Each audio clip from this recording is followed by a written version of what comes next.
అందరికీ నమస్తే అండి. రాష్ట్రానికి ఒక ఊహించని విపత్తు వచ్చింది. ఒక పెద్ద తుఫాను, తీవ్ర తుఫాను ముంచుకొచ్చింది. దాదాపుగా 48 గంటల పాటు రాష్ట్రాన్ని వణికించింది. స్టిల్ ఇంకా 18 గంటల ఆ తుఫాను ప్రభావం అయితే ఉంది రాష్ట్రం మీద. ఇంకా అప్పుడే ఊపిరి పీల్చుకోవడానికి లేదు. దాదాపుగా 1400 గ్రామాలు చిగురుటాకుల్లో వణికిపోయే పరిస్థితి. ఏ విధంగా విపత్తు ముంచుకొస్తుందా అని 40 లక్షల మంది మీద ఈ తుఫాను ప్రభావం ఉంటుంది అని అంచనా. సో ఇటువంటి ఆపత్కాలంలో ప్రభుత్వం ఎలా స్పందిస్తుంది, పాలకులు ఏ విధంగా రియాక్ట్ అవుతారు, వాళ్ళ సమర్థత, వాళ్ళ పరిపాలనా సామర్థ్యం మీదే ఈ విపత్తును ఎదుర్కోవడం అనేది ఉంటుంది. దీనిలో ఇప్పుడు ప్రభుత్వ పెద్దలు సీఎం చంద్రబాబు నాయుడు గారు కానీ, డిప్యూటీ సీఎం పవన్ కళ్యాణ్ గారు కానీ, లోకేష్ గారు కానీ, వీళ్ళు ముగ్గురు పనితీరు ఖచ్చితంగా మనం అప్రిషియేట్ చేసి తీరాలి. ఎందుకంటే సాధారణంగా ఒకప్పుడు రాజకీయాలు ఎలా ఉండేవంటే, తుఫాన్లు లేదా ఇటువంటి విపత్తులు ఇటువంటి ఏమైనా వచ్చినప్పుడు వచ్చి వెళ్ళిపోయిన తర్వాత ఫీల్డ్లోకి వెళ్ళి పరామర్శించి, అయ్యయ్యో ఇంత పంట నష్టం పోయిందా, అయ్యయ్యో మీ ఇల్లు కూలిపోయిందా, సరే గవర్నమెంట్ నుంచి పరిహారం ఇస్తాంలేమ్మా, అయ్యో మీరు ఇంతమంది ఇలా గోడ కూలిపోయిందా, సరే గవర్నమెంట్ నుంచి పరిహారం ఇస్తాం, ఆదుకుంటాం, మీ ఊరు వరద వచ్చిందా. అంటే సాధారణంగా ఏంటంటే ప్రభావం ఉన్న తర్వాత, నష్టం జరిగిపోయిన తర్వాత వెళ్ళి ఓదారుస్తారు, పరామర్శిస్తారు, సాయం చేస్తారు. అసలు నష్టం జరగకుండా చూడడమే నిజమైన పరిపాలన. అది అలా చేయడంలో ఈ కూటమి పెద్దలు సక్సెస్ అయ్యారు. 100కి 100% సక్సెస్ అయ్యారని నేను చెప్పలేను, కానీ 95% సక్సెస్ అయ్యారు. నిజంగా ఈ ముందు చూపు, ఈ ప్రణాళిక లేకపోతే తీవ్రమైన నష్టం ఉండేది. 48 గంటలకు ముందే రాష్ట్ర ప్రభుత్వం అలర్ట్ అయ్యి రాష్ట్రంలో చాలామంది ప్రజలను అలర్ట్ చేసి ఎప్పటికప్పుడు సందేశాలు ఇస్తూ, ఎప్పటికప్పుడు సమాచారం ఇస్తూ గట్టెక్కించారు. ఒక రకంగా పెద్ద ప్రమాదం నుంచి గట్టెక్కించారు. అందుకే పెద్దగా ప్రాణ నష్టం జరగలేదు ఇంత బీభత్సమైన తుఫాన్లో కూడా. సో అందుకే అంటే చంద్రబాబు నాయుడు గారి సమర్థత, చంద్రబాబు నాయుడు గారి అనుభవం ఇప్పుడు మనకు బాగా పనికొచ్చింది.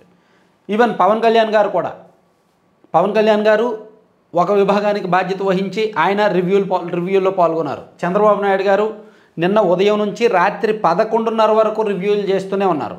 అండ్ నారా లోకేష్ గారు కూడా అంతే, రాత్రి మొత్తం ఆయన రివ్యూలు చేస్తూనే ఉన్నారు. చంద్రబాబు గారు 11:30 వరకు రివ్యూ చేసి ఆయన వెళ్ళిపోయిన తర్వాత లోకేష్ గారు నైట్ ఆల్మోస్ట్ తెల్లవారుజామున 3-3:30 వరకు, అంటే తుఫాను తీరం దాటిన తర్వాత కూడా ఇంకా అక్కడక్కడ వర్షాలు భారీగా పడుతున్నాయి అండ్ చెట్లు పడిపోతున్నాయి, విద్యుత్ స్తంభాలు పడిపోతున్నాయి అనే సమాచారం ఎప్పటికప్పుడు అందుకొని అక్కడ ఎమ్మెల్యేలతోని, అక్కడ అధికారులతోని, ఆ జిల్లా రెవెన్యూ అధికారులతో మాట్లాడి, అంటే ఎక్కడ స్తంభం పడిపోయినా, చెట్టు పడిపోయినా ఏదైనా సరే 20 మినిట్స్లో దాన్ని మళ్ళీ రీప్లేస్ చేయాలి. అందుకు తగిన సిబ్బందిని మోహరించి ఒక ప్రణాళిక సిద్ధం చేసి అంత సమర్థవంతంగా పనిచేశారు. సో అందుకే వీళ్ళ ముగ్గురిని అండ్ మంత్రి అనిత గారిని కూడా మనం ఖచ్చితంగా ఈ సందర్భంగా అప్రిషియేట్ చేయాలి. చూడండి, ఎక్కడ ఏం జరిగినా సరే ఇక్కడ రివ్యూ చేస్తున్నారు, వీళ్ళకి సమాచారం వస్తుంది, ఇమీడియట్గా అక్కడికి దగ్గరలో స్టాఫ్ ఉంటున్నారు, వెళ్ళిపోతున్నారనమాట. నిన్న రాష్ట్రం మొత్తం అలా జరిగాయి. సో ఇది ఎలా సాధ్యమైందంటే, అంటే అసలు వీళ్ళు ముగ్గురు ఏం చేశారంటే, 2 రోజుల ముందు తుఫాను వస్తుందని సమాచారం ఉంది. సో ఆ తుఫాను ప్రభావం ఎలా ఉంటుంది అనేది అధికారులతో రివ్యూ చేసి నివేదికలు తెప్పించుకున్నారు. ప్రభావం ఎలా ఉంటుంది, ఏ ప్రాంతాలకు ఎంతెంత ఎఫెక్ట్ ఉంటుంది అని.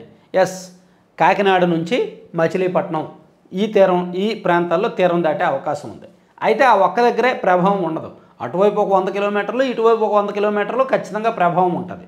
సో దానికి తగ్గట్టు రాష్ట్రంలో 22 జిల్లాలు, 26 జిల్లాలకు గాను 22 జిల్లాల్లో మనం అప్రమత్తం అవ్వాల్సిన అవసరం ఉంది అని గుర్తించి ఈ 22 జిల్లాల్లో కూడా ఫస్ట్ కంట్రోల్ రూమ్లు ఏర్పాటు చేశారు. ఎక్కడ ఏం జరిగినా ఇమీడియట్గా సమాచారం వచ్చేలాగా. ఆ కంట్రోల్ రూముల దగ్గర అబ్జర్వేషన్ కోసం ప్రత్యేక అధికారులను నియమించారు.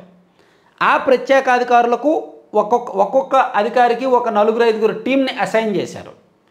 వాళ్ళు ఆ జిల్లా కలెక్టర్లతోనూ, ఆ ప్రాంత ఆర్డీఓలతోనూ, రెవెన్యూ అధికారులతోనూ ఎప్పటికప్పుడు రివ్యూ చేసుకొని ఆర్టీజీఎస్కి 24/7 సమాచారం ఇచ్చేలా ఒక వ్యవస్థ ఏర్పాటు చేశారు. ఫస్ట్ వీళ్ళు నిన్నగాక మొన్న చేసింది అది. దాంతోపాటు రాష్ట్ర వ్యాప్తంగా 233 మండలాలు అండ్ 1419 గ్రామాలను గుర్తించి ఈ ప్రాంతాల్లో ఖచ్చితంగా తుఫాను ప్రభావం ఉంటుందని ఐడెంటిఫై చేసి 2194 పునరావాస కేంద్రాలు ఏర్పాటు చేశారు. మ్యాక్సిమం అక్కడికి చాలామందిని తరలించేశారు. ఇదిగో తుఫాను వస్తుంది, ఒక 2-3 రోజులు మీరు పునరావాస కేంద్రాల్లో ఉండండి, మీకు ప్రభుత్వం తరపున అంతా సాయం చేస్తామని చెప్పి పునరావాస కేంద్రాలకు తరలించి వాళ్ళకి అక్కడ ఫుడ్ పెట్టడం కావచ్చు, వాళ్ళకి కావాల్సిన ఇవ్వడము, పడుకోవడానికి దుప్పట్లు ఏర్పాటు చేయడము, ఏ ఇబ్బంది లేకుండా చూసుకున్నారు. అంటే ఫస్ట్ గుర్తించారు, నష్టాన్ని అంచనా వేశారు, ప్రమాదాన్ని అంచనా వేశారు, ఆ ప్రాంతాలను గుర్తించారు, సో వాళ్ళని తరలించారు. దాంతోపాటు 3465 మంది గర్భిణులు బాలింతలను కూడా తరలించారు. అలాగే 3000 డ్రోన్లు, 4000 వుడ్ కటింగ్ యూనిట్స్ రెడీ చేశారు. డ్రోన్లు ఎందుకంటే కొంచెం పైనుంచి వాళ్ళు అబ్జర్వ్ చేస్తారు, ఎక్కడైనా వాగు తెగిపోయినా, ఎక్కడైనా కాలువ తెగిపోయినా, ఎక్కడైనా ఎవరైనా చిక్కుకున్నా పరిశీలించడానికి ఒక్కొక్క జిల్లాకు 10 డ్రోన్లు చొప్పున తీర ప్రాంతంలో తుఫాను ప్రభావిత ప్రాంతాల్లో 300 డ్రోన్లు ఏర్పాటు చేశారు. అలాగే 4000 వుడ్ కటింగ్ యూనిట్స్, అంటే చెట్టు పడిపోయింది అనుకోండి, ఇమీడియట్గా ఆ యూనిట్ అక్కడికి వెళ్ళి ఆ చెట్టును కత్తిరించి రోడ్డుకు అడ్డంగా తొలగించడానికి 4000 యూనిట్లు ఏర్పాటు చేశారు, సిద్ధం చేశారు. అలాగే 12,000 అదనపు సిబ్బందిని 24/7 అందుబాటులో ఉండేలాగా గడిచిన 2 రోజులుగా పనిచేసేలా రెడీ చేశారు. అలాగే 11 ఎన్డీఆర్ఎఫ్ టీమ్స్, 12 ఎస్డీఆర్ఎఫ్ టీమ్స్ని రెడీ చేశారు. వీళ్ళు ఏం చేశారంటే ఆయా తీర ప్రాంతాల్లో ఉన్నారు, తుఫాను ప్రభావిత ప్రాంతాల్లో ఒక్కొక్క చోట ఒక్కో టీం ఉన్నారు. సో వాళ్ళు ఎక్కడైనా ఈ కష్టం వస్తే, అంటే ఎటువంటి ఇబ్బంది వచ్చినా ఇమీడియట్గా అక్కడికి వెళ్ళేలాగా, చెట్టు పడిపోయినా, స్తంభం పడిపోయినా, లేదా ఎలక్ట్రికల్ ట్రాన్స్ఫార్మర్ పడిపోయినా, లేదంటే ఏదైనా ఇంట్లో ఎవరైనా చిక్కుకున్నా ఆ నష్టం జరిగే చోటుకు వెళ్ళేలాగా రెడీ చేసుకున్నారు. అలాగే కంట్రోల్ రూమ్స్, దానికి ఆర్టీజీఎస్ కోఆర్డినేషన్, ఫైనల్గా లీడర్ టు క్యాడర్ అని క్యాడర్ను కూడా రంగంలోకి దించారు, ఎమ్మెల్యేలని రంగంలోకి దించారు. అంటే ఇదంతా ఎలా సాధ్యమైందంటే రాబోతున్న విపత్తును ముందుగా అంచనా వేసి దాన్ని ఎలాగా ఆపలేము, కానీ దానివల్ల ఎదురయ్యే నష్టాన్ని ఆపాలి. అలా నష్టాన్ని ఆపాలంటే ఏం చేయాలి అనేది ముందుగానే ఒక ప్రణాళిక సిద్ధం చేసుకొని దాన్ని పక్కాగా అమలు చేశారు. అలా అమలు చేయడంలో 95% సక్సెస్ అయ్యారు. అలా సక్సెస్ అయ్యారు కాబట్టే ఇంత పెద్ద తీవ్ర తుఫానులో కూడా నిన్న ఉదయం విశాఖపట్నంలో, మొన్న రాత్రి విశాఖపట్నంలో దంచికొట్టిన వాన నిన్న మొత్తం కందుకూరు, నెల్లూరు, కావలి ఆ ప్రాంతంలో విపరీతమైన వర్షం కురిసింది. బాపట్ల, మచిలీపట్నం, కాకినాడ, కోనసీమ ఆ ప్రాంతాల్లో ఈదురుగాలులు అండ్ బీభత్సమైన వర్షం కురిసింది. రాష్ట్ర వ్యాప్తంగా 60% ఆఫ్ విలేజెస్ వర్షంలో తడిసి ముద్దయ్యాయి, ఈదురుగాలులతో భయపెట్టాయి. ఇంత నష్టంలో కూడా, ఇంత వర్షంలో కూడా ప్రాణ నష్టం లేకుండా చూసుకోగలిగారు.